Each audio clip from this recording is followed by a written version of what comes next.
Well, Matt, I mean, like I was most excited about the Nvidia panel, but I mean, the adult toy panel was also really cool at CES. They had some new. Do they actually have? I know you're in a bit. Do they actually have a panel? They do, and it is like. Let me just put it this way, Matt. The haptic feedback sector is mostly all that money's going into the adult entertainment industry. Let me just put it that way. If anybody is going to lead the haptic feedback revolution, like we think we're going to be in Ready Player One, like, oh, I can feel the wind with my... No. You might be able to feel the wind somewhere, Matt, but it's not going to be your hands. Let me just put it that way. If you know what I mean. I'll take your word for it. Do you remember that Netflix show? It's called Maniac. It had Jonah Hill and the girl with the big eyes in it. I forgot her name. Yeah. The big eyes. You know what I'm talking about when you see her. Yeah, I know who you're talking about. Yes, I do. Emma Stone. Emma Stone. Yeah. So in that show, it's a wild show. It's all over the place. It's sort of this retro futuristic dystopia that they live in.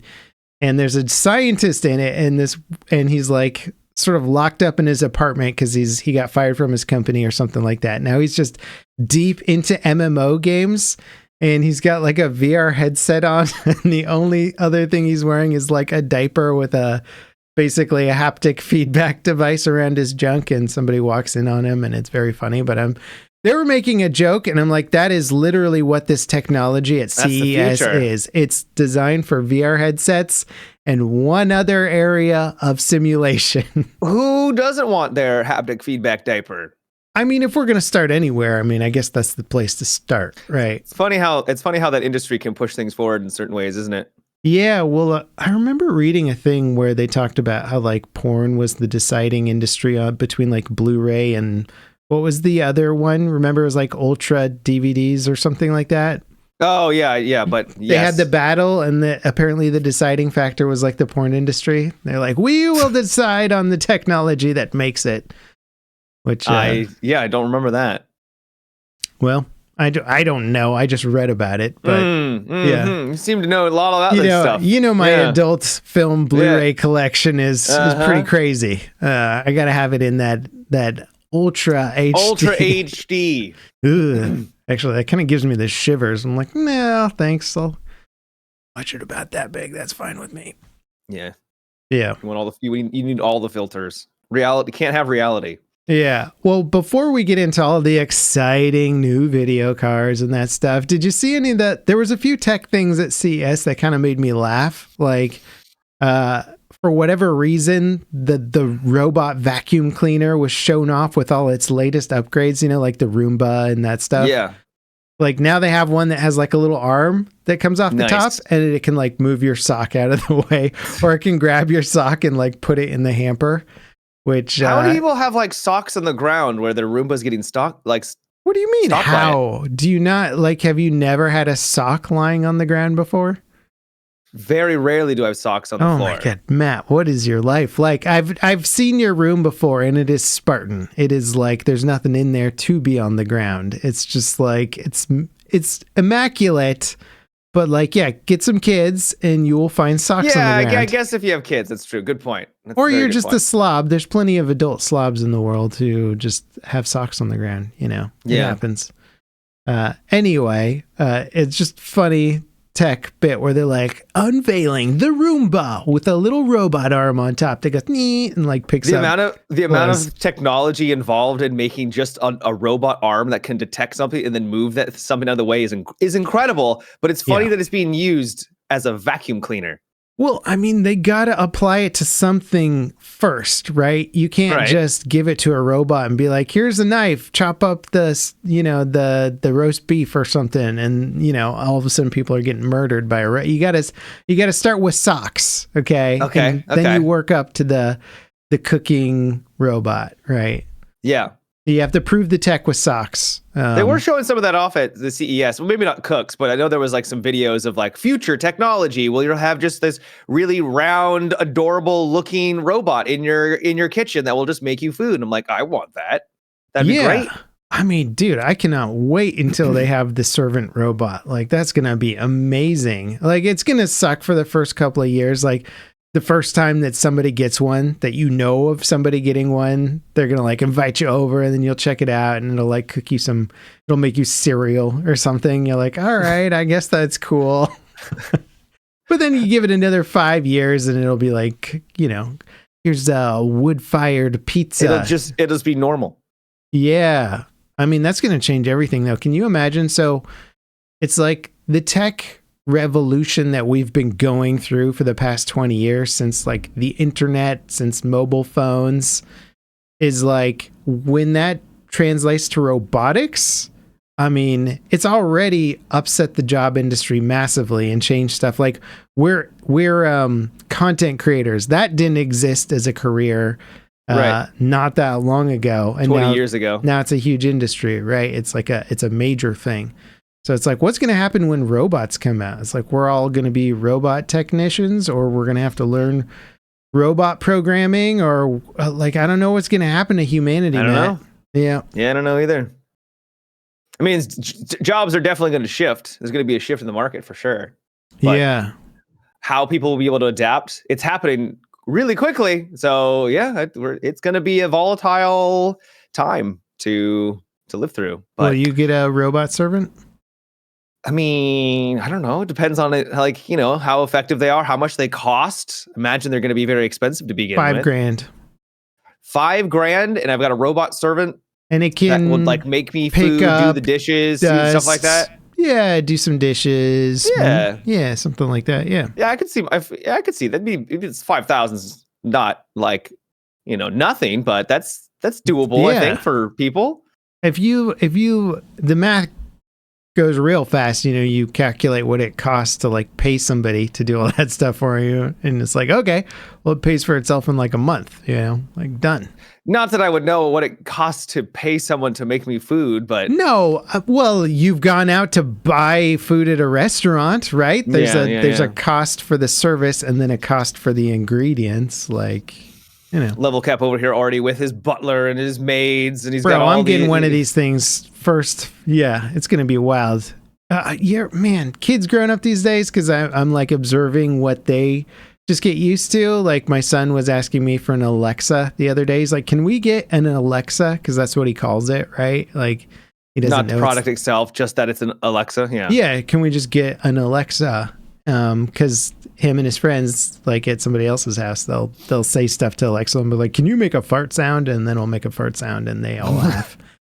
But they're just going to grow up knowing, like in smart houses, thinking like, yeah, if I just have a question, I'll ask the robot thing and it'll tell me. Right. If I want to listen to a song, I'll tell the robot thing to put on a song. Of course.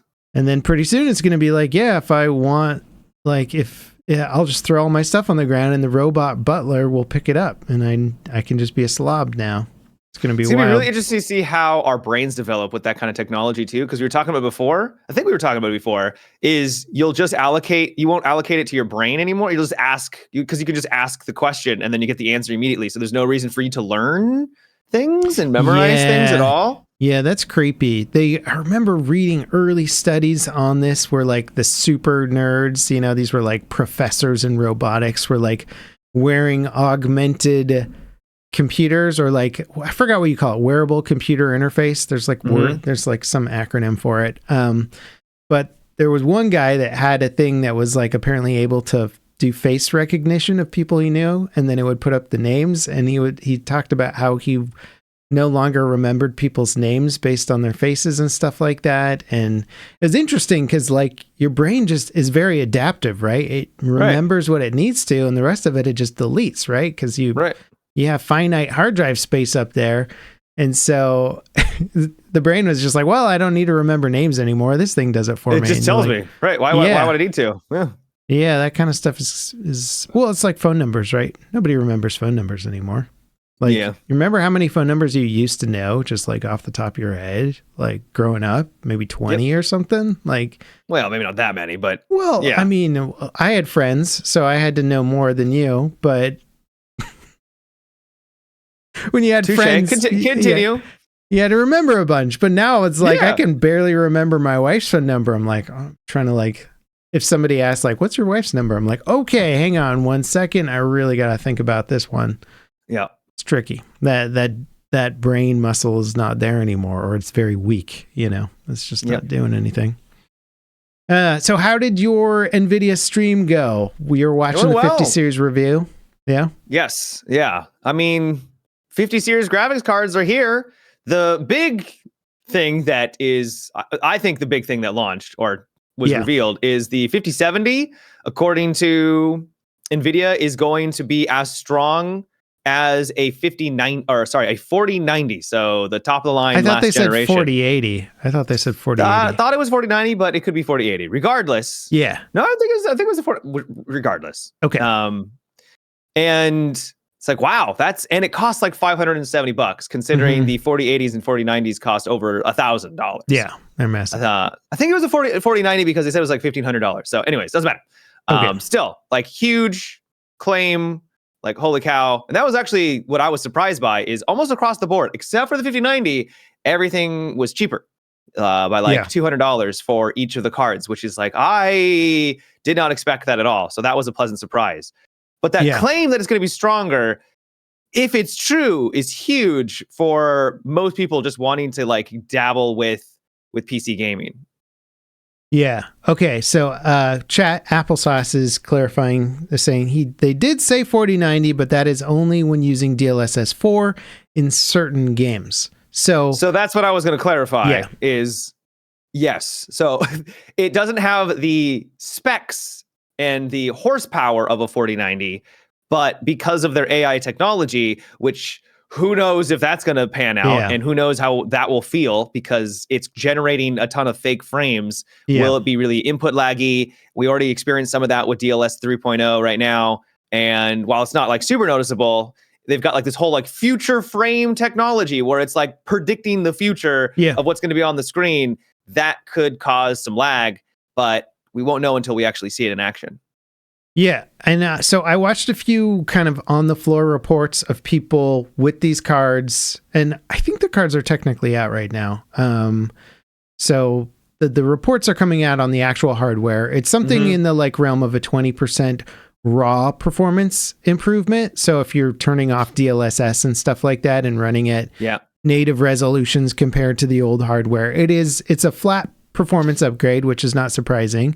But the DLSS 4 tech is pretty insane. Like, the amount of stuff they have going on and improving there is really impressive. There's this huge pushback right now in sort of game dev and gamer space, which is like going, stop relying on DLSS because it's a good excuse to not have to optimize your game. And in a lot of situations, that is true. Not all. I think there's still a lot of studios out there that do a good job of optimizing, and then they look at the hardware on the market and they take advantage of it. So it's just one of those things where I think the tech is really good, and Nvidia obviously should keep pursuing the tech because it's fantastic when it's implemented right and optimized well.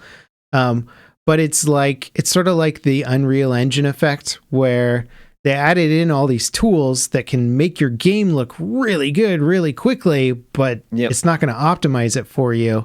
And so we're getting a lot of really good looking unoptimized games because the tech makes it easy to do that. And it's not the tech's fault necessarily. It's the fact that they've created a new avenue for devs to get something that looks really good in a trailer, and then you download it and you're like, wow, this looks great at 20 FPS, it's like, if I pause the game, it's fantastic, So it's interesting. I'm not like anti DLSS. I think the tech is really cool. In fact, the latency reduction one, because they're doing all this crazy stuff to reduce latency, especially with their predictive frame stuff. The new predictive frame thing was like, had to do with you moving your mouse. So like it could basically figure out what to render in between those frames when rotating without needing to rely on new information from the game coming through. And so it didn't add latency basically to the render pipeline, or it reduced the latency massively from the render pipeline, which is super impressive. And that is. they're just like racking their brains thinking of different ways to like squeeze performance out of game tech. It's cool. Yeah, it's very exciting. I'm going to be upgrading my PC. I'm pretty much going to have to get a brand new PC because playing all these games and even on my 3080 Ti, and it's just not cutting it anymore, which is sad because a 3080 Ti is not an inexpensive card. It's not that old. It's just one gen behind. Now, technically two, once the 50 series comes out, but yeah, really got to get that upgrade. You are like the most out-of-date streamer I know in terms of your computer hardware. It is impressive, to be honest, but I'm glad you're getting the 50 series upgrade. You should get the new X3D AMD chips too. I'm planning on getting stuff like that. Yep. Yeah, I'm eyeballing the new X3D chips, Run Star Citizen at 60 FPS, baby. It's going to be amazing. Oh, baby. Yeah. So, okay. I think the 50 series in general is a win, especially because of the pricing isn't quite as, we thought it was going to be crazy aggressive because I thought the 5080 was going to be like 1500, like straight up, just like it's 1500, suck it. And they're like, no, it's actually less than 1,000. I think it's technically less than 1,000, right? I don't remember. Yeah, I think it's technically less. I think it's by like a little bit. Yeah, it's up there. Yeah. But, what I'm curious about is AMD has already announced that they're kind of bowing out of the performance graphics card market. Yeah. They're just saying we can't compete. It's too expensive. We're not really making money in that market.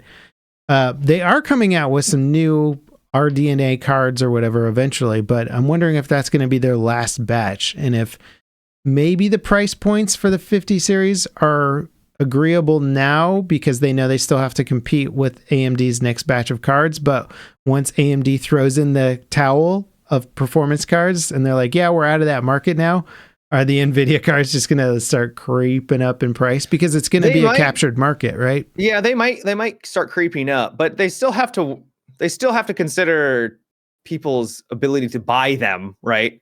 Because if you make them too expensive, then you're just like, yeah, that's the only cards available, but at the same time, people have to have the actual capital to be able to purchase it. So you can't make it too high. Yeah, they'll find the balance of which they can squeeze the most amount of money out of their consumer, which is actually a great segue. I guess what I'm trying to imply is right now, the cards that are coming out I don't think Nvidia has a monopoly yet, but like they're already pretty much there. They don't really have any competition with these high-end cards. So you could argue that they could right now, they wanted to, really, really increase the price. And then just drop it if AMD comes out with a more competitive price. They're like, oh yeah, we just dropped it by $200 per card. Now it's competitive again. Yeah. It's a good point. Before I segue into something related to this, I just want to throw out, welcome to the Level With Me podcast. If you guys enjoy our podcast, yes. We do have an intro occasionally. If you guys enjoy our podcast, check us out on Patreon. We have a link below. You can watch us live and join us for a post-podcast live Q&A where we just talk about random things that interest us. We appreciate you regardless. And now I want to talk about, so when we were mentioning squeezing consumers for the maximum price, there was Mark Zuckerberg did a pretty lengthy interview on the Rogan podcast recently, and he bashed Apple just relentlessly. Okay. About their like 30% price point for anything on the app market and how they were not technologically innovating anything and haven't done so for like the past 10 plus years, and how their business models built around creating basically these an environment in which you're kind of married to your technology, right? You've got your iPhone, your iWatch, your iPad, the ecosystem. Yeah, the ecosystem. And so they've just kind of optimized the ecosystem more than innovating technology. It was pretty interesting. And I was like, whoa, these are fighting words, man. Like, it's something that I felt for like ever. Like, I switched away from Apple like decades ago because I just felt that they were very anti-consumer in a lot of ways. But it's interesting now hearing somebody with that big of a voice in the tech industry just being like taking it to Apple right away. And you're like, oh man, what's going to happen? Because It's the 30% cut is the same thing that Steam does.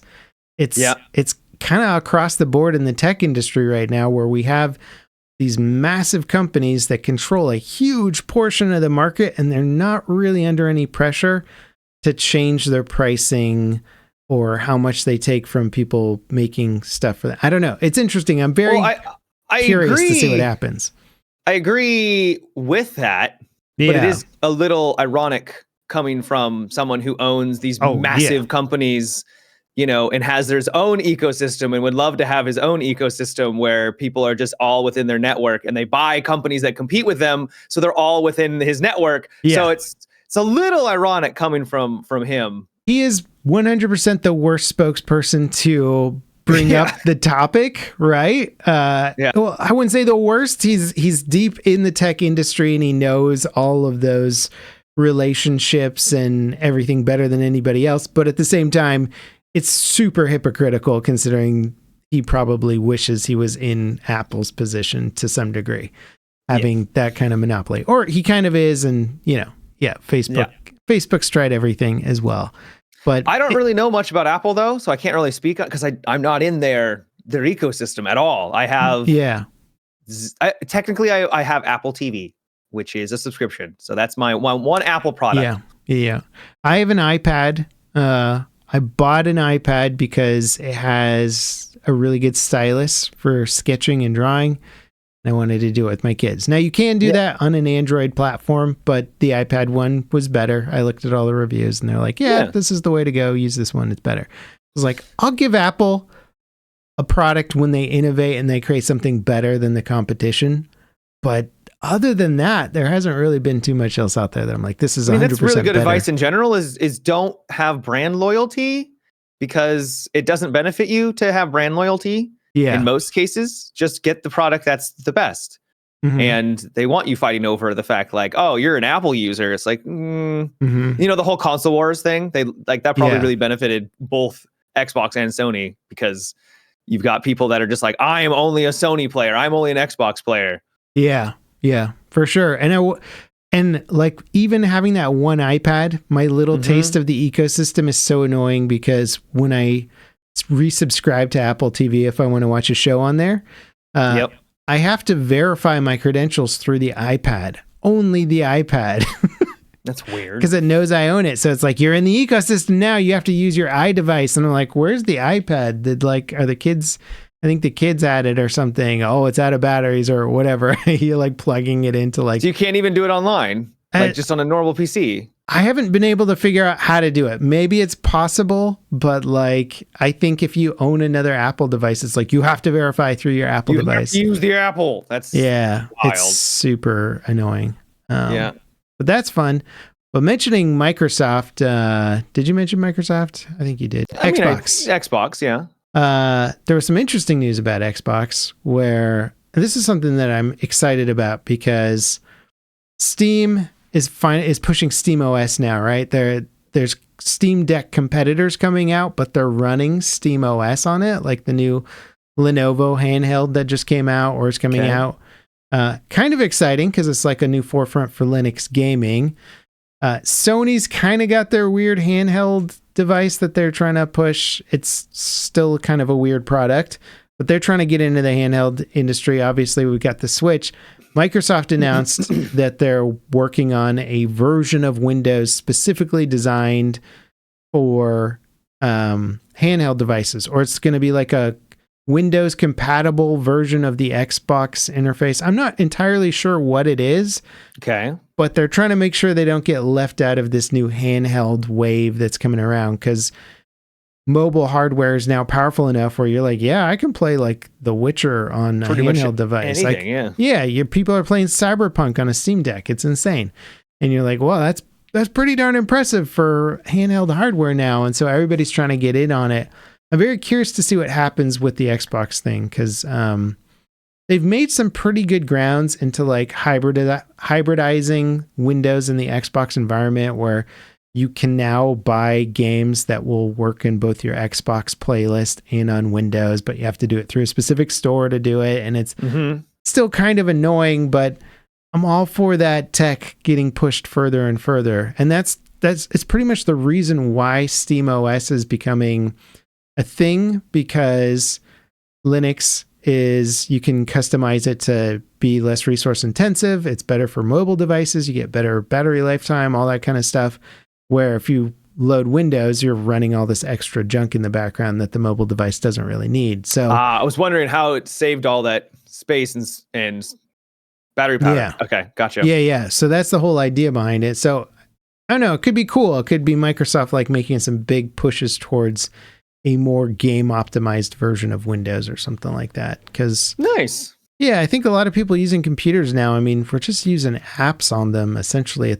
A lot of people are just using apps. So if it's just built specifically for apps and games, a lot of the background Windows stuff, most people don't really need, especially for a handheld device. Right. Yep. Though I got to say that all the app stuff I think is nonsense. Like you're like, I want to subscribe or do something, like, all right, download our app. It's like, no, I don't want to download your app. Stop it. Mm-hmm. Yeah. Stop it. Yeah. Everybody needs an app. I've got the Matimio app. Oh, you picked it up. Good. Yeah. Good, well, good. I'm glad that it's free, but I'm not a big fan of your microtransactions, But wonder what kind of microtransactions I would have for my own app. For your the Matimio coin, Yeah, you there gotta you buy go. that Matimio coin so you can get Matimio something. We'll figure out. We'll workshop it. Don't worry. We'll figure out what your app is about. Yeah, we'll figure it out. But yeah. So what you been playing, Matt? So the big thing I've been playing lately is Arma Reforger. You may have heard some other content creators have kind of dipped their toes in, and it's been pretty popular lately. It's good now. Like, yeah. Do you remember when it first came out? I think we all played it when it first came out. I didn't play it when it first came out. I just bought it, so. It wasn't like terrible. It just hadn't quite figured out how to be good. Well, it was basically advertising itself, because it was, and it still is, the foundation for Arma 4 that they're working on. Yeah. And they were going to use all the things that they learned from Arma Reforger, a $40 product, by the way. Yeah. To buy their next product, which buying Arma Reforger, which is literally a beta. It's a beta for another game that you had to buy, and I believe you still have to buy Arma 4. So it's not like you're getting a discount. It's such a weird. That said, Reforger's been out for a while now, so it has, right? And they've been working on it and adding to it pretty consistently. So it's not just like this test product. It's a legit game. Yeah. And out of all the milsims out there, there are cross-play milsims that exist, but Reforger is doing cross-play with mods. Not on PlayStation yet, because they have some weird PlayStation issues they got to work around, because Sony's weird about mods yet. But they'll get there. And so if you load up like your modded version of, you want to play the modern combat version of Reforger, because they have mods to like turn it from Cold War into like more modern military stuff. You can now do that with your buddy on Xbox, and that's pretty cool. I don't think that there's any other milsims that can do that quite yet. Like you can do crossplay, but I don't think the mod support is working on the other consoles yet. I would argue any game doesn't really usually provide mod support for crossplay and stuff. Well, and there's a good reason for it. And so like I would even imagine that when Arma 4 comes out, they're either going to have to just say mods don't work on consoles, or they're going to have to create console mods and then non-console mods, because the problem with consoles, you have limited hard drive space. The performance is not designed to scale up. And a lot of mods are like, well, we're just going to triple the amount of assets in this level. And if you can run it, then good for you. And if you can't, then your computer crashes. And that's usually accepted on the PC side of things. But on console, if there's a mod that crashes the Xbox every single time, they don't really want people to click on that, right? So Reforger has figured out how to make the mods in a way that I guess they perform on console, and they probably have some limitations on how they make them and stuff. But we'll see what happens with Arma 4. They might like just kind of go crazy like Arma 3 and let you do just about anything in it, as long as you're willing to download it. So it'll be interesting. I think Reforger is sort of like looking at the problem of, can we make a good Arma experience that is on all the platforms and nobody's left out, where the PC players are like, we get to do all the cool mod stuff, and the console players are like, I guess I'll play vanilla forever. That's impressive. Anyway, what did you think about playing it? So I think I've played it 3 times now, and it's very fun. Yeah. It captures those heart-pounding moments, but without really the negative or the downside of like Tarkov or other games where you lose like all of your loot and you have to start from scratch all over again. Yeah. I'm playing on the WCS servers, which is a modded server which from the content creator Clean created, if you know who Clean is. Okay. Yeah. He's like a streamer, YouTuber, and the servers are unbelievably popular. There's not a ton of them, but you'll be in a queue for 50 people are in the queue on the regular, and you have to wait. You have to wait for like 40 minutes sometimes just to get into a match. Now, if you disconnect or you crash, you can just immediately load it up. You don't get put back in the queue, which is really nice. But people are on these servers for like hours and hours, and matches can last for days. Yeah. Because it's very engaging. It's large scale. Some people are calling it like a large scale realistic Battlefield style title. So you were playing his mod basically. Correct. Yeah. Right. Okay. So I don't actually know what vanilla plays like because I well, haven't played cool, vanilla. That's cool though, right? You logged on and you were playing the crap out of a version of the game that isn't even the base version. You're like, I don't know what the base version is. It's probably cool, but I haven't played it yet. Right.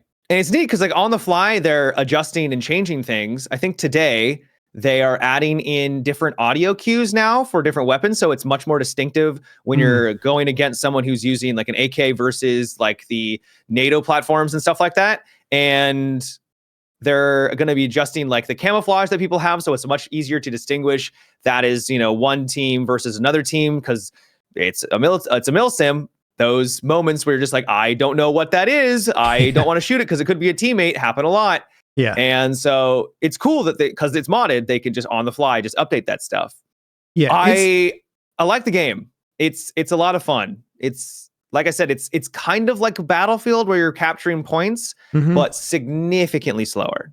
Yeah. But like because it's tactical, right? Battlefield, you're like, all right, let's just do a jump off of this ramp. We'll get out midair. We'll throw some grenades down. We'll parachute onto that building over there. And then we'll re-strategize and regroup from there. And Reforger's like, okay, like, I think I see 3 guys by that tower over there. Like, are we going hot? No. Don't give away your position, and you're just like, waiting and waiting and waiting. And sometimes you're like, well, it's nighttime now. This assault's going to suck at night. And like, well, we could just wait for it to turn day, and yeah, it's slow, but it also, because of that pacing, has that intensity. Had a moment where we saw a helicopter flying over and we identified it as an enemy chopper because of its visuals. And we saw it land like out in the distance behind the trees. And so we positioned ourselves in these towers all along this field. Yeah. And then lo and behold, a couple minutes later, we see movement and we're like, okay, hold. They're going to have to cross the field. Yeah. And it took about another 2 minutes for them to actually get in position. But then we just lit them up as they were out in the field with nothing to hide behind. And we took out an entire squad before they could actually do anything. And it was an incredible moment. Yeah. And that's Arma Reforger right there. It's slow. It's not fast paced. You're going to have to be patient. You got to take your time. But then you've got those really cool moments that just pop off. And it's very exciting. Isn't it funny how like just saying like, oh yeah, we gunned down a squad in a field or whatever. That could be any game, right? Yeah. And that could just be a nothing burger moment in a Battlefield game, right? You're like, yeah, we saw those guys over there, shot them, whatever. They're dead. But in this, because you're like strategizing, there's like a narrative behind it. You're like, I think those guys are going to come this way because this is the only objective in the area. So let's just wait here, set up the line. You're waiting. It's like minutes go by. You see the dudes at the tree line, you're planning it out. You're like, not yet, guys, not yet. Hold. And then like you execute a perfect ambush. And it's like, it just means so much more than any of those other games that it happened in. Right. You can kind of set up ambushes in more Battlefield style games, kind of in a way, right? But it's so much faster and there's no time to like actually coordinate. And so this really does give you the time to like slow down, think about things a little bit more clearly, and then execute it. So it's it's much more immersive. That's probably its biggest strength is the immersion factor. Yeah. I find it to be much more immersive than even something like Squad. Like Squad's fun, but there's something about Arma, maybe it's the graphical fidelity. Maybe just the way the maps are designed. I don't know, but yeah, it's great. Yeah, it really feels like it's honing in the Milsim experience to something that is more accessible now. Like they haven't messed up the pacing side of it, where like that's kind of what the attraction value is to a lot of the Milsim games is a lot of strategizing and planning and pacing, and then you're not going to get into combat all the time, but when you do, it's really exciting. But then they've made it just like accessible. Like you don't need a giant keyboard and have to like look at the controls for what your numpad does and stuff. Like getting into Arma is like, how do I pick up a gun? You know, like you just have all this stuff that you're like, you have 10 different stances and all that stuff. And you're just like going out of your mind. And then this is like, yeah, well, why don't we just give you like 95% of those options, but with 10% of the control memorization, and then you're good to go. And it's like, they figured it out. Fantastic. There's definitely a high learning curve for this. There's a lot of people that are new to Arma because of all these other content creators who are making content, and like they're like, oh yeah, you should come check it out. So they log into one of these servers and they spawn on a point and they've got nothing. They've got no armor. They've got like no weapons or anything. They're just in their underwear. Literally, people running around with just their underwear on. And so it does take some time, but once you finally start to find the groove, the big thing that I had to overcome was understanding where I was positioned to a compass, and then knowing just by glancing, like, oh, to my right is to the east. I need to be able to know that, because if I see someone trying to bring up my compass, orienting myself, looking at my map, then figuring out like, okay, I'm here, that means that they're over there. You have to be able to know that stuff very quickly. And that's probably the biggest thing you have to overcome is that learning curve. Yeah, that's fair. Cardinal directions is you basically just have to know the map and get used to the map so that you're like, oh yeah, that's east. Or like, I saw the sun recently and we're going away from the sun, so now I know my directions. Right. And yeah, that takes a little while to get used to. I was playing with some people that were clearly, this is their style of game. This is what they play on the regular, and they'd be like, okay, we got two contacts in the north. I'm like, all right, north. Okay, I see north. Oh, and they're dead because my teammates you're were unfolding already the map. You're like, wait, does this fold like to the left? Do I fold it this way and then that way? Okay. Now, when you say north, and they're like, so we've killed the enemies, Matt. Yeah, you're 2 miles away. One, or they're in the side of the house, or you're dead yourself because you're looking through all these things. It also doesn't help that when you're on the map, it shows your position, but doesn't show what position you're like looking at. So if you want to know, like, hey, I'm looking at some guys, but then I'm on my map and it's just a circle, and I just then have to figure out like, okay, where are they compared? So yeah, the directions are really challenging when you're first getting started, at least for me. I mean, I know people like that though. Like that's the interesting switch off between casual and Milsim, right? Where casual is like, let's just give you all the compasses up on the heads up display. And if somebody marks something on a map, you'll see a little 3D marker for it on your screen. And then you can just be like, he's over there. And then you ping the thing and the guy goes, oh yeah, he is over there. And that's the only call out you need. And then in Milsim, it's like, all right, he's 200 meters north in the second story window on the right, and you're like, okay, what do they call it? They call it like the 3Ds, where it's like distance, direction, description or something like that. And like, that's what you're supposed to like get down is like distance, direction, description. And then you can like locate somebody quickly. And people like that, right? Because it's that realistic thing that you'd have to say in real life to somebody standing next to you. Like, he's over there. What do you mean over there? There's 1,000 trees, dude. Like, give me some more information. It's cool. Well, I'm glad you're enjoying it. Are you going to dive back in? I probably will. But it's also a game that's not very optimized, and it could just be the mods that I'm playing on. But there's moments when straight up getting like drops down to like 40 FPS on my rig, and just like this is tough. You're also running on a 3080, man. I mean, come on. Yeah. I know. I know. Computer hardware. I wanted to give a shout out. Do you remember the developer Zach Moombach? I think I'm saying his last name right. Moombach. Is that the guy that didn't like me from Visceral? I don't know I don't know about your relationship with him, Matt, but yeah, he was at Visceral, so you're probably thinking about the right guy. He worked on Battlefield Hardline.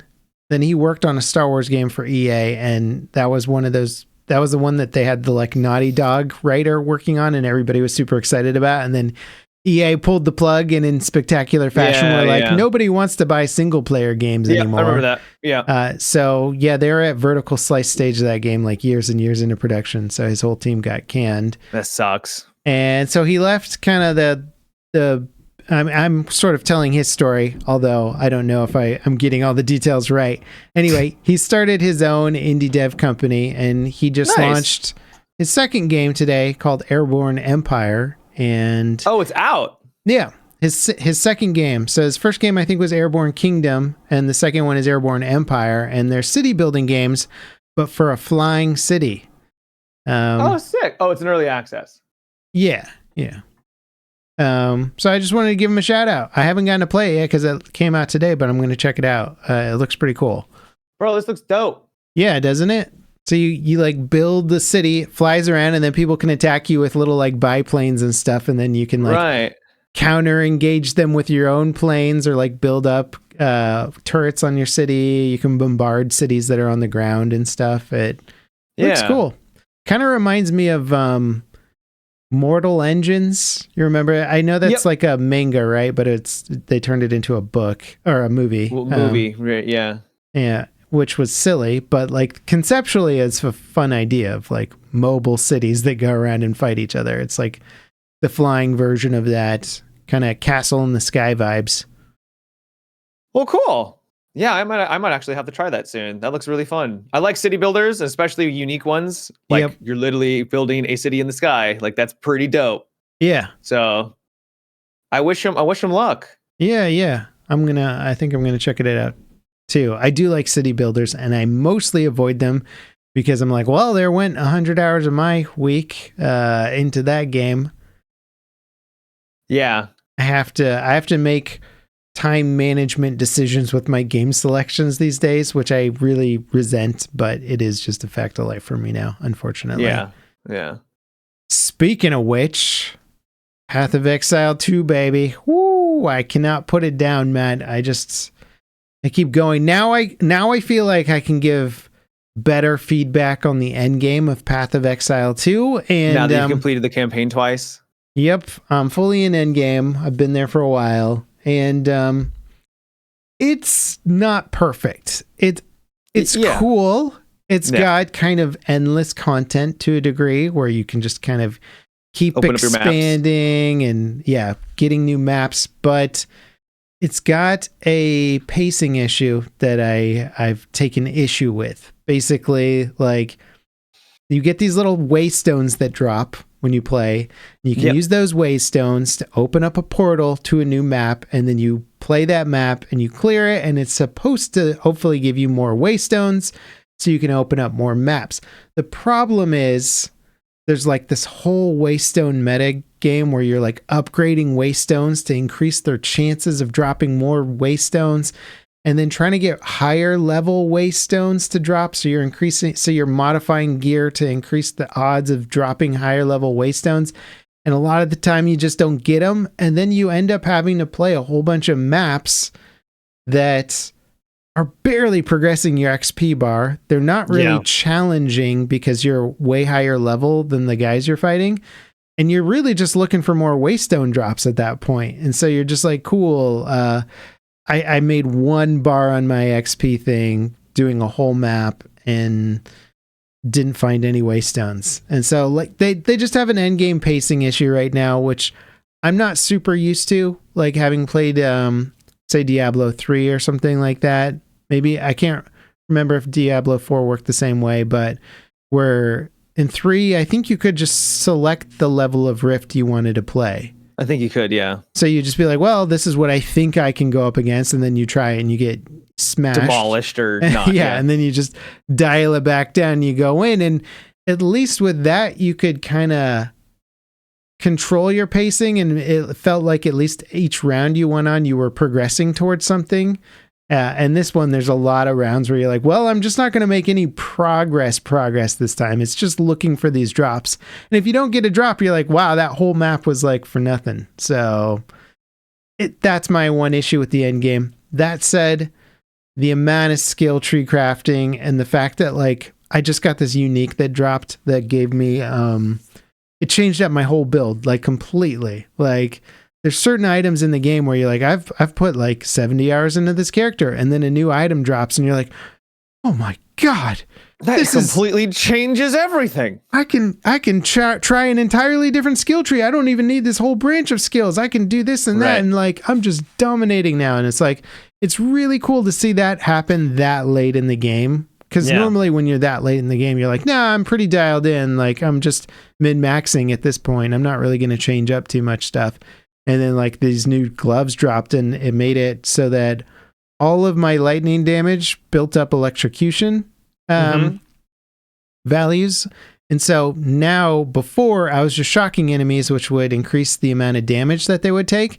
But now it builds up electrocution, and I just like AoE the map, and they all get stunned. So I like stun lock the whole map with just because I have these new gloves, and I'm like, oh, this is sick. Pretty cool. Yeah. So I'm not dying like at all anymore, because any of those range targets that used to screw me over, I just like stun lock them, and then I've got quite a while to kill them before they are able to even get a shot off on me.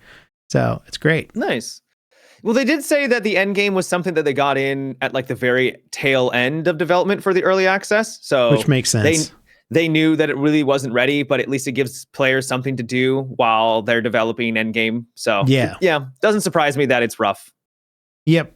I mean, and the fixes for it seem pretty obvious. It's just like, just fix the waystone drop system. You know, just drop waystones that are level appropriate. Or a roundabout or something, you know? I don't know. It just seems silly that you're like... I mean, there's a bunch of stuff like that. Like the honor system for that first trial was really dumb for Melee. Oh, yeah. Are you on the second wave of those? No, I've kind of stopped. I'm going to probably wait until like more updates come out with more axe and polishing. Yeah. So yeah, the trials, right? So there's trials you have to do in Path of Exile, and they're incredibly hard. Yeah, they're not easy. Not because they're fun hard, they're like annoying hard. Yep. And they take forever. And you screw up at the end, you're like, cool, I'll just wasted all of my time. Yeah. Great. No one likes that feeling because like, you're gonna have times where you waste your time, where you like don't clear a map and you're like, oh, that's annoying. But also when it's a significant amount of time, you know, we're talking 20-30 minutes, and you're like, oh good, I have to do that all over again. Great. Mm-hmm. Yeah, it sucks. Yeah. So the second wave of those, Matt, you thought the first wave was bad. Oh, I can imagine. So like there's two trials, and the first wave is completing each of the two trials, right? So there's the first trial, then the second trial, and that is what I'm calling the first wave. But then there's a second round, which is on the next difficulty level, and you got to like complete all these extra stages of them. Everything's harder, and you think you're doing good, and then you go up to a boss, and the boss is just like a super tank. And especially in that first one, like the trial of Sekimos or whatever, where you have your honor. Sekimos. The boss is just such a tank, and then you get hit a few times, and it just depletes your honor, and you're like, all right, I'll just do it all over again. Except I didn't, because I was like, screw that. I'm just going to wait until I can like one-shot this boss. And what I've been seeing online is that's the same feedback. People are like, you have to be so overspec'd to complete this trial. It's insane. Yeah. Once again, another thing it's early access, and they're using it to get feedback. Yep. So I'm sure it'll change. Yeah.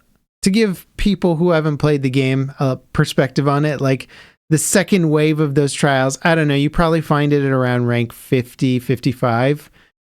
most people I don't think are completing it till they're like 80 or something like that. That's silly. It's so stupid. Yeah.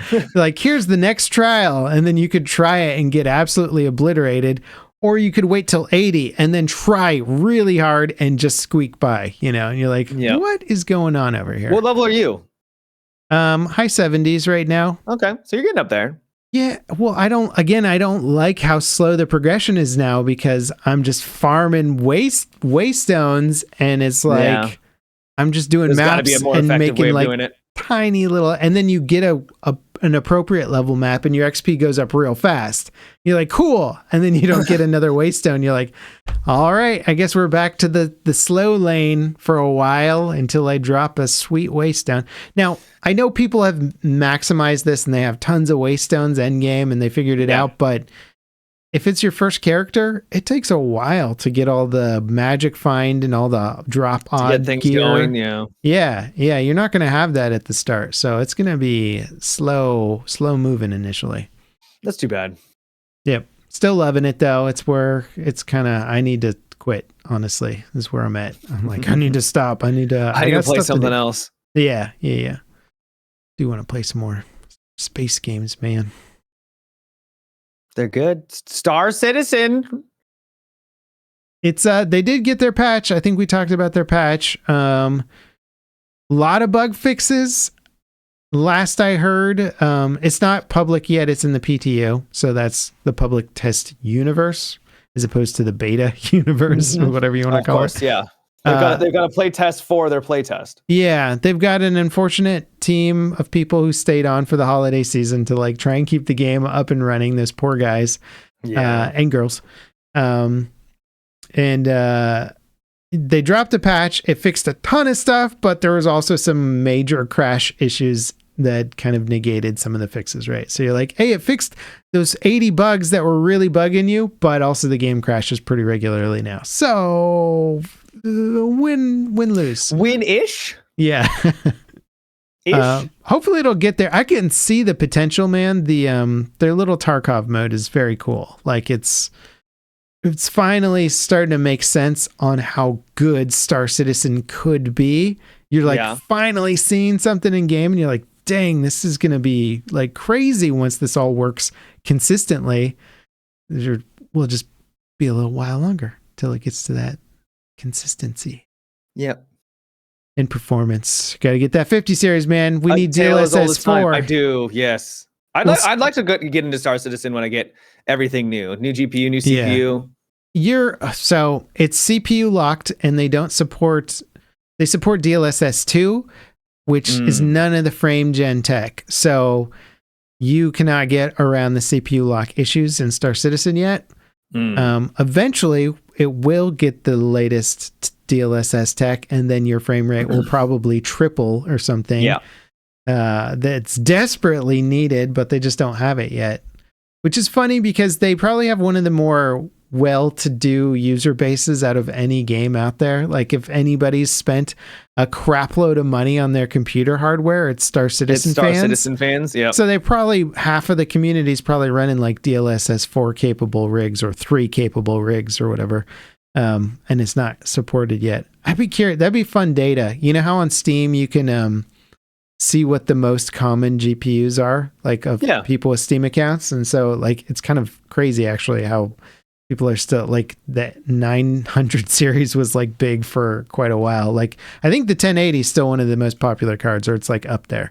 Yeah. But I bet you the Star Citizen player base is like they're probably mostly on like 30 series or 40 series at this point.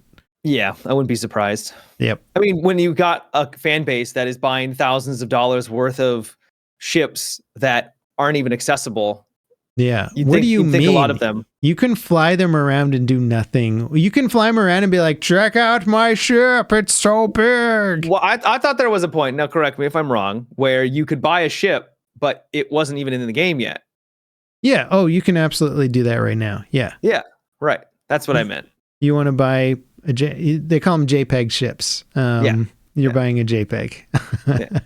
Until it exists, you've just bought $1,000 JPEG, baby. It'll get there, but it's not there yet. Now, in their defense, they have turned a lot of those JPEGs into real ships now. I mean, their actual ship list in game is insane. Like, I just wish you could do stuff with those ships that was more than just flying them around. It's getting there. It's getting there. But they got work to do, man.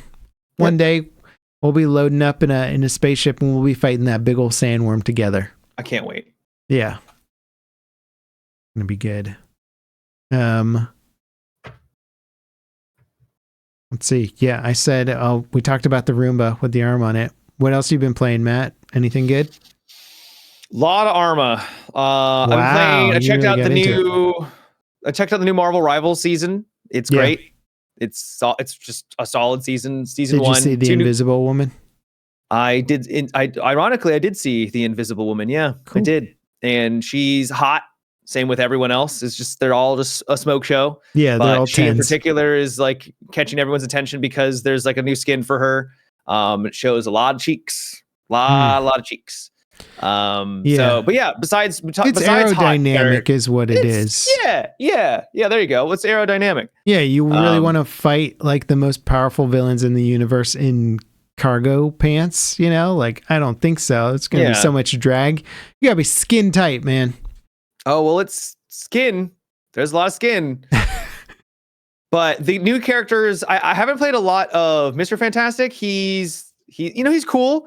But I have used Sue Storm a lot. She's a blast. She has a challenging kit because you actually have to aim. You can't just let it like auto lock. Like a lot of characters will just like auto lock onto the target, or it's like hit scan. So when you're trying to heal someone, it just does the heal, right? But for her, you actually have to aim and there's a projectile. But if you can aim properly, and especially if you aim at someone's feet, it ricochets back immediately because it's kind of like a boomerang in that respect. And it will also pierce teammates too and pierce enemies. So if you line it up well, you can heal your teammate and deal damage to the enemy that's on your teammate all at the same time with your auto attack. But of course, it requires you to aim. So it's like this really cool flow state where you're trying to either, if you need a lot of healing, shooting your teammates' feet so that it ricochets back and double heals them, or trying to heal and deal damage at the same time. She's got a lot of cool movement where she can jump around and go invisible and then push and pull enemies. She has like a snare, like AoE snare thing. She's fun. I think they did a really, really good job with her to make her an interesting support. Yeah, that sounds super like deep in terms of like support, heal / attack character. If you can create something that has that much depth and options for like kind of switching around your playstyle, that's dope. Would you say she's like your main now? I don't know if she's my main, but she's definitely become one of my favorite support characters. She's your bae. For sure. Your bae. She's what? Your bae. She's my bae. Yeah. We'll go with that. Yeah. Do kids say that still? I can't keep up, man. I can't keep up with it either. I think I'm like 5 years out of date, maybe 10 years, you know? Yeah. They also made a lot of buffs and nerfs across the board for many characters, usually just like slight adjustments. So someone like Storm is a lot more fun now. So it's just a good season. It's good start.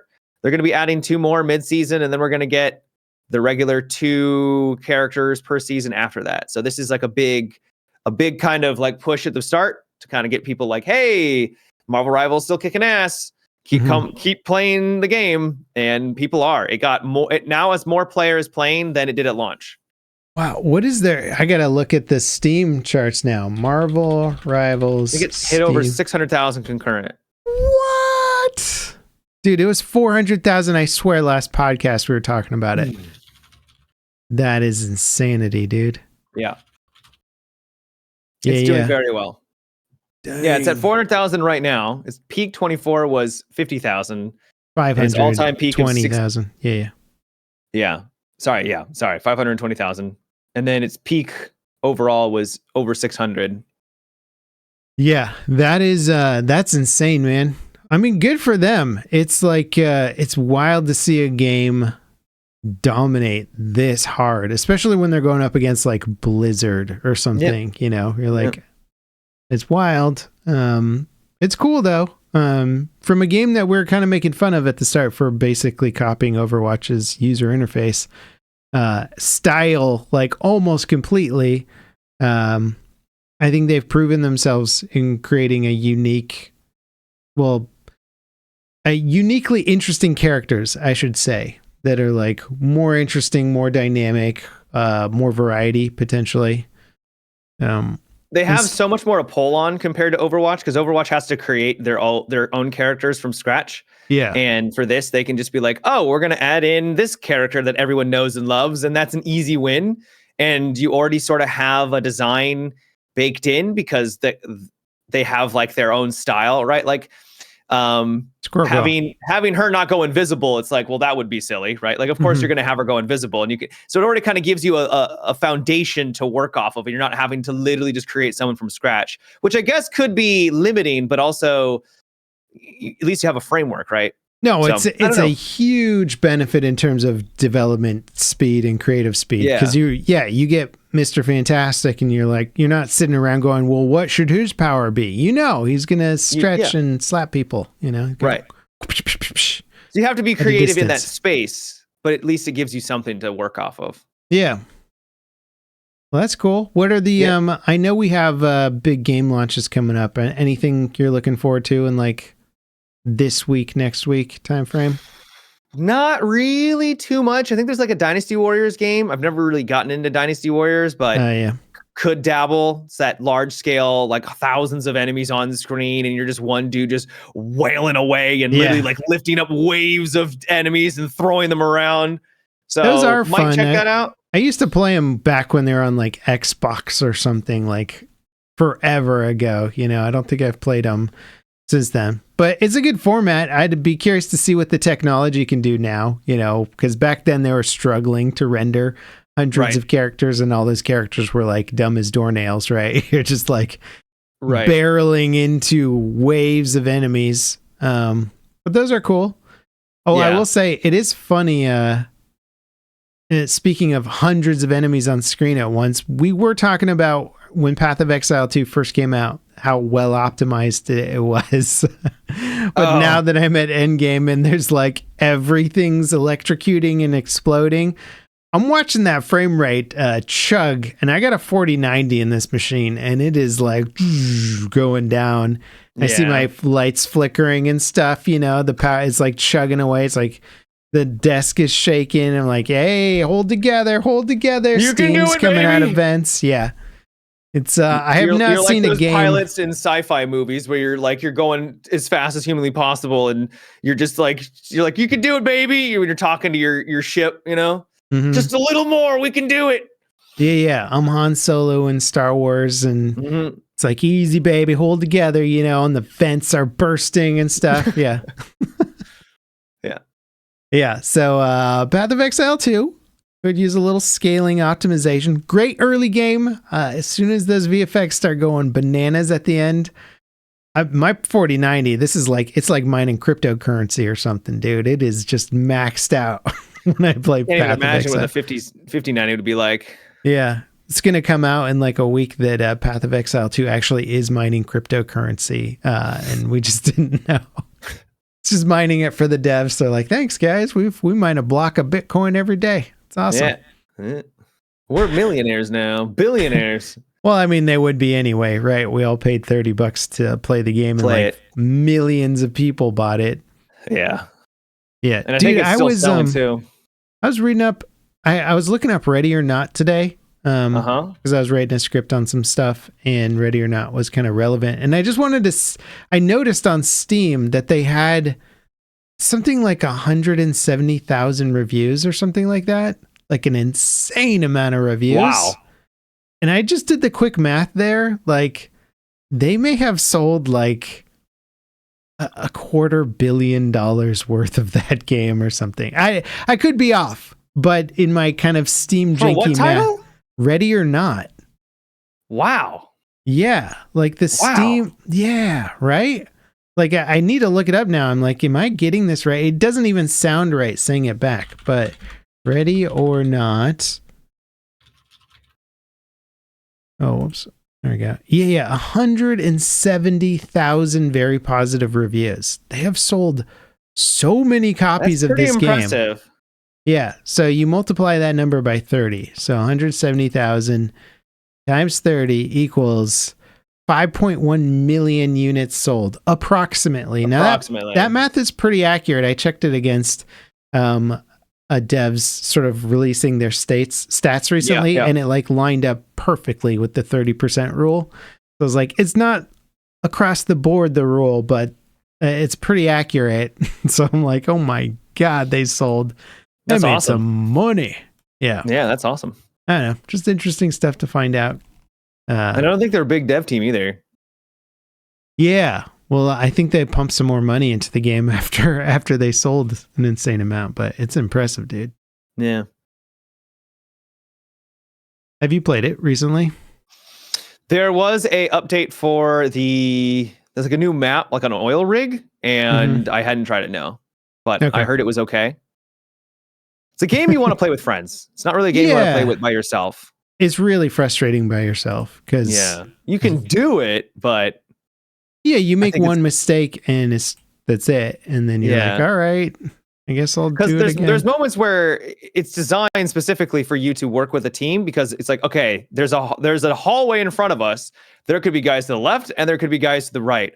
I have no idea if there's guys on one side or the other. So if you peek the wrong angle and then you get shot in the back, you're screwed.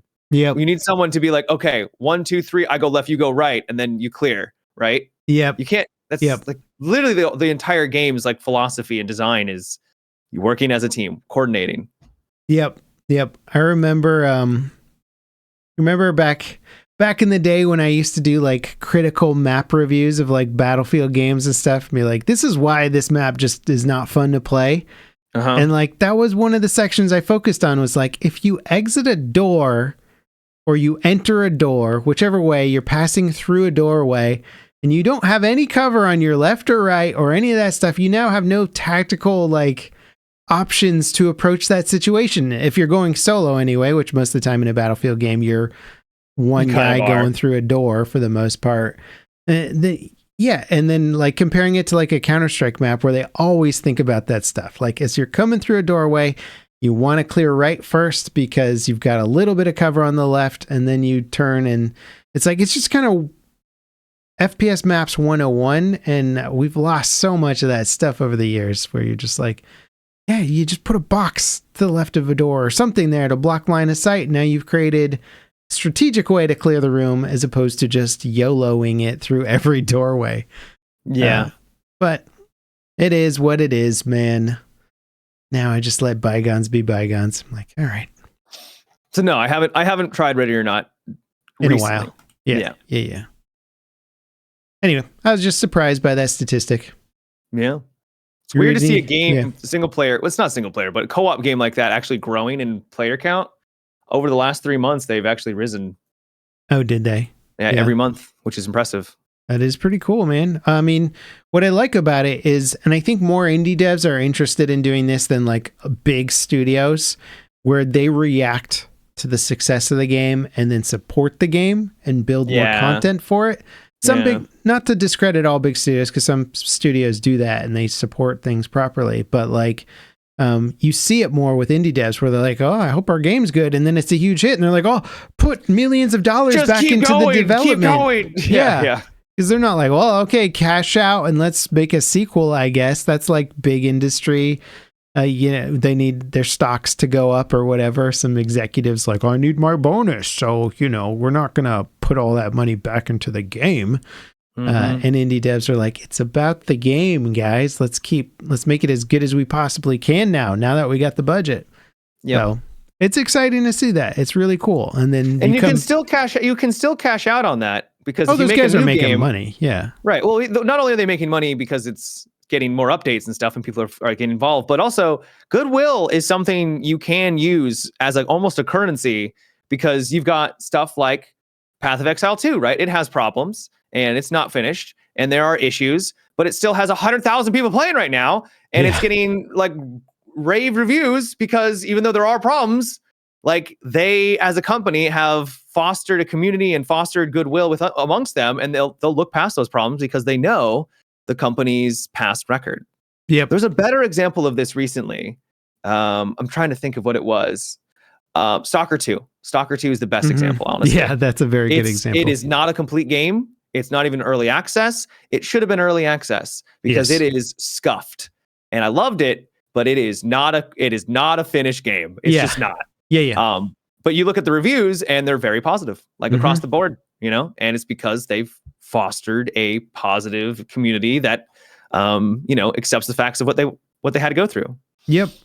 And sort of share the vision where they're like, nobody else is going to make this game the way you're going to make it. We want the game that you're making, and we're sort of in it for the long run. And when devs can show that they're passionately interested in their project, as opposed to like, I don't know, we just thought that the world needed another tower defense game or something. You're like, okay, yeah, you guys were just gambling and hoping that you made a whole bunch of money on this one. Like, nobody's sitting there going like, oh, I love tower defenses so much, but you need a new one.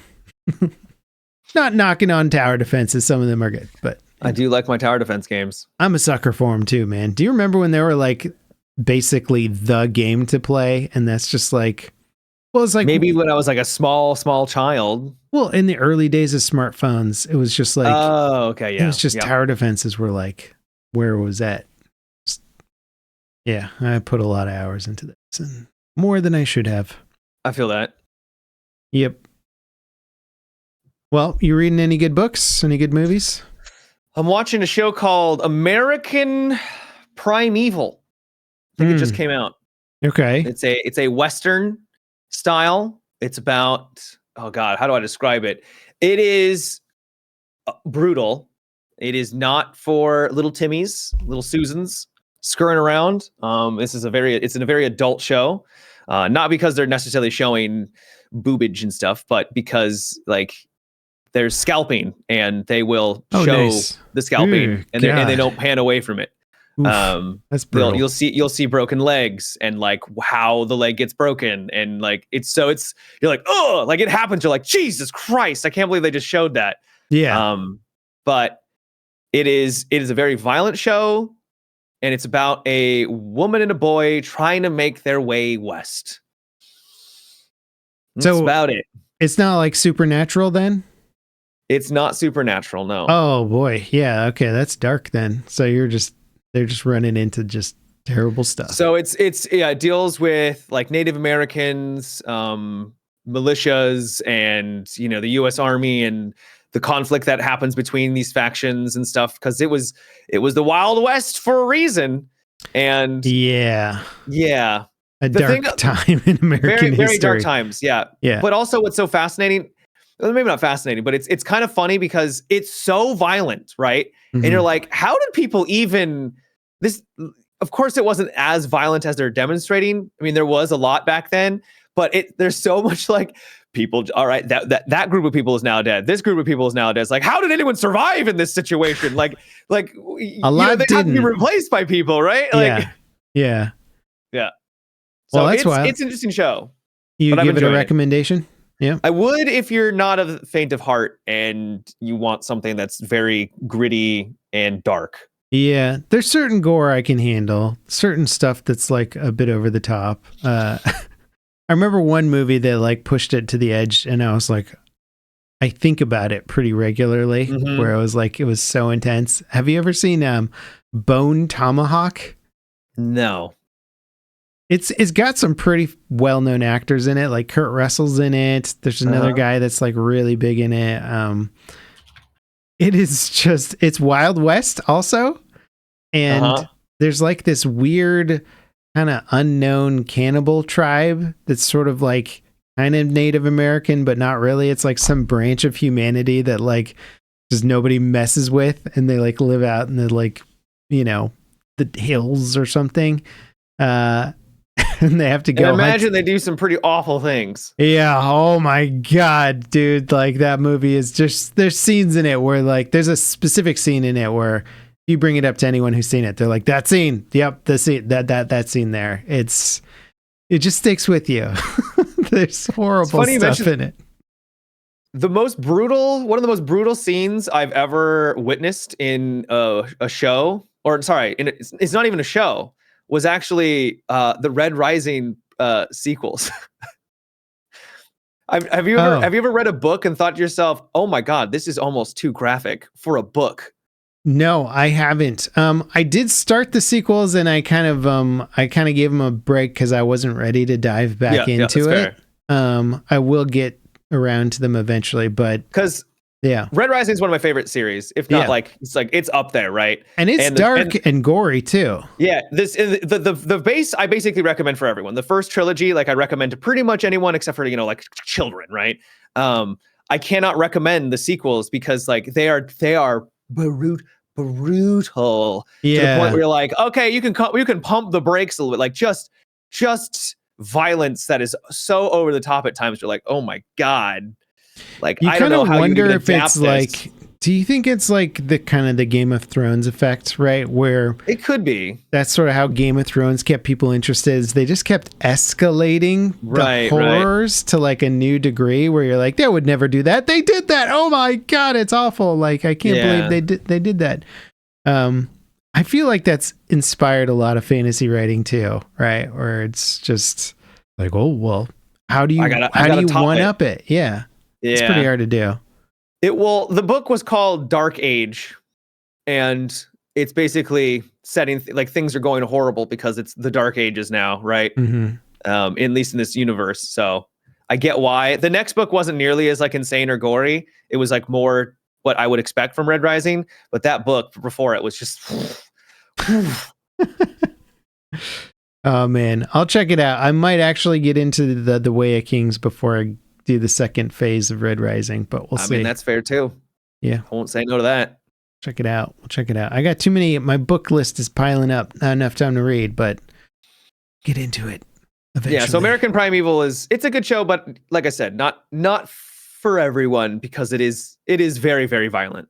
Yeah. And there are scenes that imply things happening to children and women and stuff that's just like yeah. So it's not for everybody. Yep. That might be hard for me to watch, actually. Yeah. It's there's a few shows that I'm like, can't watch this anymore. The sequel to The Shining, I think it's called like Dr. Sleep or something like that. There is a scene against like child violence in it that is like and you think it's because you now have you have children? I think so. Yeah, I changed all those scenes for me where I can't watch that stuff anymore. It's really messed it up. Yep. I don't blame you. Yeah. So yeah, there's things I just can't watch now, and now I'm watching wholesome stuff like Gilmore Girls, and I'm like, oh man, look! I hope they get together. Yeah, that's like my commentary. Just like, oh, so wholesome. I feel safe. Mm-hmm. But yeah, cool. Well, why don't we wrap up the pod there? I see some good questions for the post-podcast show for our Patreon members. Sounds good. Yeah. And Matt, you got some good life advice for people? Yeah. Don't get upset when you're not perfect at something when you just got started learning it. It's going to take time. You're welcome. Yeah. It's a good life skill. Speaking of kids, that's a common quality in kids. They're just like, I'm not as good as I was hoping I would be the first time. They don't know how to deal with it. It's like, it takes a while to learn that. Even adults, they'll try something new. They're like, I just saw a YouTube tutorial. It looks so easy. And it's not. Oh, screw this for all it. No, just give it time. Got to let it simmer. Yep. Let it bake. We got one of those like little 3D wooden block puzzles. And I was like trying to put it together and like, I got one piece wrong and the whole thing came down. I was just like, like, screw this, I'm done with this. Yeah. Well, good advice, Matt. Thank you. And thank you guys for watching the podcast. We appreciate you all. Hope you enjoyed it. And we will see you next Wednesday. Bye-bye. Take care.